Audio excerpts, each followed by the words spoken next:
SDR 2026 மூன்றாம் கட்ட நிதி உதவி இன்று முதல் 53 லட்சம் மக்களுக்கு வழங்கப்படுகிறது. இந்த நிதி உதவிக்காக அரசாங்கம் 120 கோடி ரிங்கெட்டை ஒதுக்கியுள்ளது.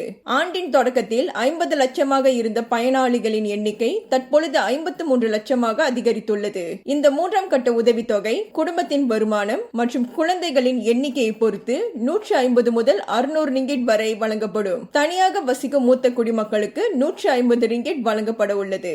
வங்கி கணக்கு உள்ளவர்களுக்கு பணம் நேரடியாக கணக்கில் வரவு வைக்கப்படுவதோடு வங்கி கணக்கு இல்லாதவர்கள் BSN கிளைகளில் பணமாக பெற்றுக் கொள்ளலாம். SDR விண்ணப்பம் மற்றும் மேல்முறையீடுகளுக்கு அதிகாரப்பூர்வ SDR இணையதளத்தை மட்டுமே பயன்படுத்துமாறு நிதி அமைச்சு அறிவுறுத்தியுள்ளது. 2026 முதல் 3 கட்டங்களிலும் SDR உதவிக்காக மொத்தம் 360 கோடி ரிங்கெட் வழங்கப்பட்டுள்ளது என்பது குறிப்பிடத்தக்கது.